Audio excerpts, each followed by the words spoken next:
आज मिशन कर्नाटक पर रहेंगे पीएम मोदी। सुबह 11 बजे बेलगावी, दोपहर 1 बजे उत्तर कन्नड़, दोपहर 3 बजे दावणगेरे और शाम को 5 बजे बेल्लारी में करेंगे जनसभा। अमित शाह का आज धुआंधार प्रचार। यूपी के एटा, मैनपुरी और इटावा में करेंगे 3 जनसभा। एसपी के गढ़ मैनपुरी में गरजेंगे शाह। कानपुर में बीजेपी के बैठक में होंगे शामिल। बीजेपी अध्यक्ष जेपी नड्डा की ताबड़तोड़ रैलियां। पश्चिम बंगाल, ओडिशा में करेंगे चुनावी सभा को संबोधित। दोपहर 12 बजे बंगाल के बहरामपुर में भरेंगे हुंकार। कांग्रेस नेता राहुल गांधी ओडिशा के केंद्रपाड़ा में चुनावी रैली को करेंगे संबोधित। शाम 4 बजे दमनदीव में पार्टी प्रत्याशी के समर्थन में मांगेंगे वोट। समाजवादी पार्टी के राष्ट्रीय अध्यक्ष अखिलेश यादव आज मुरादाबाद में भरेंगे हुंकार। एसपी उम्मीदवार के लिए वोट मांगेंगे। संभल लोकसभा से उम्मीदवार के लिए भी करेंगे चुनावी रैली। दिल्ली के सीएम अरविंद केजरीवाल की पत्नी सुनीता केजरीवाल आज पश्चिमी दिल्ली में दिखाएंगी दमखम। आप प्रत्याशी महाबल मिश्रा के समर्थन में रोड शो करेंगे। 29 अप्रैल को कांग्रेस चुनाव समिति की अगली बैठक संभव। पंजाब की 5, हिमाचल प्रदेश की 2 सीट पर उम्मीदवार के नामों पर लगेगी मुहर। सीईसी की बैठक के बाद कांग्रेस अध्यक्ष खड़गे ने अमेठी और रायबरेली सीट पर साधी चुप्पी। महासचिव केसी गोपाल बोले, 1 से 2 दिन में उम्मीदवारों के नामों की लिस्ट आई। राहुल गांधी के समर्थन में अमेठी कांग्रेस के नेताओं के आने शुरू हुए बयान। कहा, राहुल गांधी का अमेठी से भावनात्मक रिश्ता, हम सब कर रहे हैं राहुल का इंतजार। अमेठी रायबरेली सीट पर सस्पेंस बरकरार। कांग्रेस चुनाव समिति की बैठक में नहीं हुआ फैसला। अंतिम फैसला खड़गे पर छोड़ा। केंद्रीय मंत्री स्मृति ईरानी का आज यूपी दौरा। अयोध्या में करेंगी रामलला के दर्शन, फिर अमेठी के 8 मंदिरों में टेकेंगी मत्था। सोमवार को अमेठी से भरेंगी पर्चा। केंद्रीय मंत्री पीयूष गोयल का राहुल गांधी पर तंज। बोले, राहुल को 4 से 5 क्षेत्र से लड़ना चाहिए चुनाव, शायद 1 पर जीत जाए। वायनाड से राहुल के चुनाव हारने का किया दावा। दक्षिण गोवा में प्रधानमंत्री मोदी का विपक्ष पर वार। बोले, इंडिया अलायंस के नेता अपने परिवार के लिए काम करते हैं, आपकी संपत्ति पर 50% टैक्स लगाने पर इनका जोर। महाराष्ट्र में पीएम मोदी का धुआंधार प्रचार। कोल्हापुर में बोले, दूसरे दौर के बाद एनडीए 2-0 से आगे। इंडिया गठबंधन ने सेल्फ गोल किए, फिर एक बार मोदी सरकार। प्रधानमंत्री मोदी का कांग्रेस पर बड़ा आरोप। बोले, ओबीसी का हक छीनना चाहती है कांग्रेस पार्टी। कर्नाटक मॉडल लागू कर पूरे देश में मुस्लिमों को आरक्षण देने की कोशिश कर रही है कांग्रेस। एआईएमआईएम प्रमुख असदुद्दीन ओवैसी का दावा, देश में मुसलमानों को किया जा रहा टारगेट। ट्रिपल तलाक का कानून मुस्लिम महिलाओं के लिए मुसीबत का कानून बन गया। कांग्रेस नेता राहुल गांधी का पलटवार। बोले, पीएम मोदी के करीबियों के बयान से साफ पिछड़ों और आदिवासियों का आरक्षण खत्म करना चाहती है बीजेपी। कांग्रेस ऐसा होने नहीं देगी। कांग्रेस अध्यक्ष खड़गे का पीएम मोदी पर बड़ा हमला। घोषणा पत्र पर झूठ फैलाने का आरोप लगाया। कहा, झूठ की फैक्ट्री हमेशा नहीं चलेगी। आरजेडी नेता तेजस्वी यादव का पीएम मोदी पर वार। बोले, दूसरे फेज के बाद डिप्रेशन में चल रहे हैं पीएम मोदी। इस बार देश में बनेगी इंडिया गठबंधन की सरकार। समाजवादी पार्टी के प्रमुख अखिलेश यादव का दावा। कहा, 2 चरणों के चुनाव में बीजेपी बहुत पीछे छूट गई है। अब 400 पार नहीं बल्कि 400 पर हार है। तेजस्वी यादव ने बिहार में रोजगार को बनाया मुद्दा। बोले, पीएम मोदी नौकरी, महंगाई और कालाधन पर बात नहीं करते, हिंदू मुस्लिम कर समाज को बांटने की कोशिश करते। गुजरात के वडोदरा में आप सांसद संजय सिंह ने पूछा, क्या देश में विपक्ष के नेताओं को ऐसे ही किया जाएगा परेशान? पीएम मोदी महंगाई और बेरोजगारी के बारे में नहीं करते बात। आम आदमी पार्टी में जान फूंकने के लिए चुनावी मैदान में उतरी सुनीता केजरीवाल। पूर्वी दिल्ली में आप उम्मीदवार के लिए रोड शो किया। बोली, जेल का जवाब वोट से देंगे। महाराष्ट्र के लातूर से प्रियंका गांधी ने भरी हुंकार। भारी बहुमत से केंद्र में सरकार बनाने का दावा किया। बोले, पीएम मोदी जनता को डराने और भटकाने की कर रहे कोशिश। बीजेपी नेता पूनम महाजन का टिकट काटकर मुंबई नॉर्थ सेंट्रल से उज्जवल निकम को बनाया गया है उम्मीदवार। बीजेपी नेता आशीष शेलार ने कहा, कसाब को फांसी दिलाने देशभक्त की उम्मीदवारी के बाद विपक्षी उम्मीदवार को अपना नाम वापस लेना चाहिए। मुंबई नॉर्थ सेंट्रल से बीजेपी उम्मीदवार बनाए गए उज्जवल निकम का बयान। बोले, पूनम महाजन से हमारे पारंपरिक संबंध हैं, मैं पूनम से जरूर मिलूंगा। टिकट कटने के बाद पूनम महाजन जारी किया बयान। लिखा, 10 वर्षों तक एक सांसद के रूप में मुंबई उत्तर मध्य लोकसभा क्षेत्र की सेवा का मौका देने के लिए बीजेपी और पीएम मोदी का शुक्रिया। वंचित बहुजन अघाड़ी के प्रमुख प्रकाश आंबेडकर का बड़ा बयान, कहा कांग्रेस के बहुत से नेता कर रहे हैं हमारी मदद, एमवीए में सीट बंटवारे को लेकर नाराजगी है। गुजरात के वडोदरा में अमित शाह का मेगा शो, लोगों ने फूल और गुब्बारे बरसाकर स्वागत किया। कांग्रेस नेता दिग्विजय सिंह का अमित शाह पर तंज, बोले अमित शाह ने अपने भाषण में 17 बार दिग्गी राजा का नाम लिया, खुशी है कि दिग्विजय सिंह उनके सपने में भी आते हैं। एमपी के गुना में सीएम मोहन यादव का बड़ा बयान, बोले जो लोग मथुरा का आनंद लेना चाहते हैं तो वोट दें।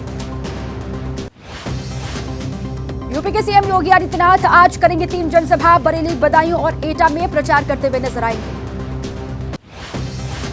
यूपी के डिप्टी सीएम ब्रजेश पाठक की मौजूदगी में आज सुबह 9:30 बजे बीजेपी कार्यालय में कई विपक्षी नेता लेंगे बीजेपी की सदस्यता। केंद्रीय मंत्री मीनाक्षी लेखी का विपक्ष पर हमला, बोली चुनाव के समय में विपक्षी नेता हिंदू हो जाते हैं और जब चुनाव नहीं रहता तो रहते हैं राम के विरुद्ध।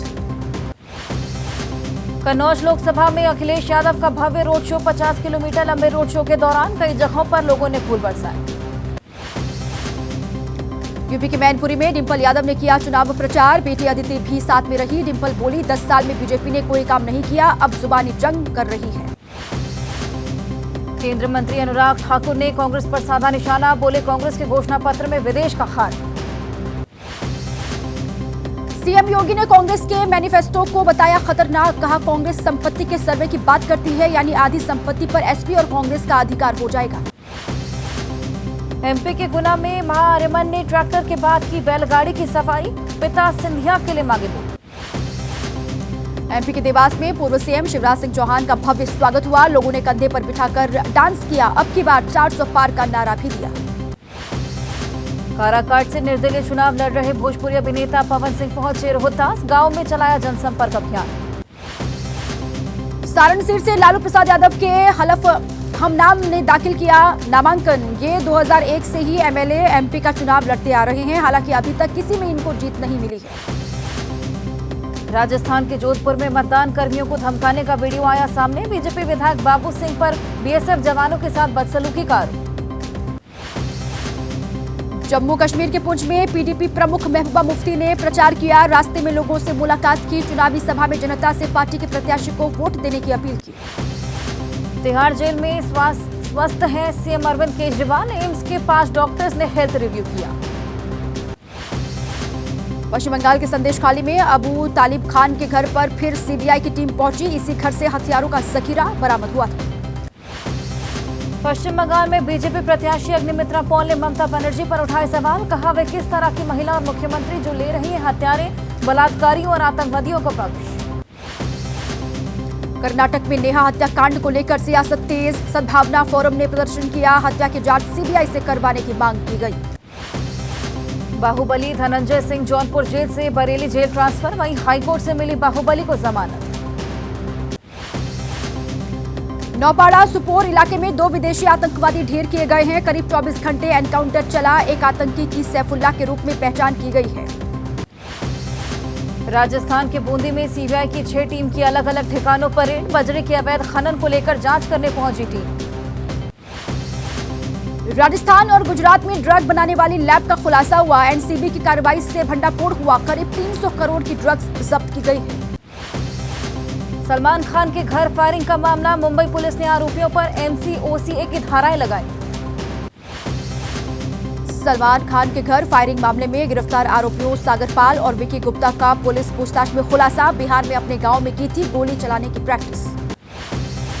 मुंबई एयरपोर्ट पर बम होने की फर्जी निकली सूचना, एक कॉलर ने फोन पर जानकारी दी, पुलिस की एयरपोर्ट पुलिस ने अज्ञात शख्स के खिलाफ दर्ज किया केस। जम्मू कश्मीर के रामबन जिले के परनोट में पहाड़ का एक बड़ा हिस्सा धंसने से करीब 100 मकान क्षतिग्रस्त हो गए हैं, बिजली के 2 बड़े टावर को भी नुकसान पहुंचा है। रामबन जिले के परनोट इलाके में गुरुवार शाम को खिसकना शुरू हुआ जमीन का एक हिस्सा, अब तक जारी है सिलसिला। रामबन के अधिकारियों के मुताबिक आपदा से करीब 100 परिवार प्रभावित हुए हैं, 35 घर तबाह हुए हैं, 26 घरों को थोड़ा सा नुकसान पहुंचा है। आपदा से निपटने के लिए प्रशासन ने बनाया इमरजेंसी ऑपरेशन सेंटर, इलाके से जूलॉजिकल सर्वे ऑफ इंडिया की टीम ने कुछ सैंपल ली। यूपी में लखनऊ भीषण हादसा, लखनऊ में हुआ है, तेज रफ्तार कार ने बाइक को टक्कर मारी, हादसे में 3 लोग गंभीर रूप से घायल हैं, घायलों को अस्पताल में शिफ्ट किया गया। झारखंड के चतरा में बस बेकाबू होकर सड़क किनारे पलटी, छात्रों और खलासी की मौके पर मौत। उत्तर प्रदेश के कानपुर में कार और डंपर की टक्कर, हादसे में 3 की मौके पर ही मौत की खबर, 2 लोग गंभीर रूप से घायल, पुलिस ने घायलों को अस्पताल पहुंचाया। यूपी के बहराइच में चलती सफारी गाड़ी में लगी आग, ड्राइवर ने कूदकर जान बचाई, बीच रोड पर धू धू कर जली कार। गाजियाबाद में एक गोदाम में भीषण आग लगी, लाखों का माल जलकर राख हुआ, दवा और परफ्यूम का बताया जा रहा है गोदाम। बिहार के हाजीपुर में बड़ा अग्निकांड हुआ, 1000 से अधिक घर जलकर खाक हो गए। हाजीपुर अग्निकांड में एक शख्स की मौत, आरजेडी नेता तेजस्वी यादव ने कहा पीड़ित परिवार के साथ यहां के अधिकारी से लगातार बातचीत हो रही है, मिलेगी हर संभव मदद। यूपी के जालौन में खेत में रखी गेहूं की फसल में लगी आग, 10 बीघा गेहूं की फसल जलकर खाक हुई।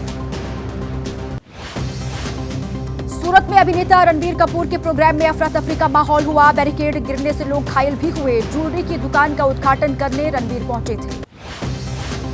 गाजियाबाद के क्रॉसिंग रिपब्लिक थाना क्षेत्र से लड़की के पिता ने प्रेमी की गोली मारकर हत्या करी, घर पर बुलाकर मारी गोली, खुद पुलिस ने हत्या की जानकारी। न्यायिक हिरासत में थाईलैंड से लाया गया कुख्यात अपराधी रवि काना, उसकी सहयोगी काजल झा। रवि काना के खिलाफ दर्ज हैं गैंगरेप और गैंगस्टर अधिनियम समेत कई मामले। यूपी के सोनभद्र में लुटेरी दुल्हन गैंग के 6 बदमाश गिरफ्तार, शादी का झांसा देकर सोने चांदी और नकदी ठगने का आरोप। बुलंदशहर में महिला टीचर की दबंगई, सीसीटीवी कैमरे में कैद हो गई, पड़ोसी के घर में घुसकर पथराव किया, पीड़ित परिवार ने दबंग महिला टीचर की पुलिस में शिकायत की। इंदौर में हिट एंड रन का सनसनीखेज मामला आया सामने, दोपहिया सवार दंपति को स्कॉर्पियो चालक कुचलकर फरार हुए।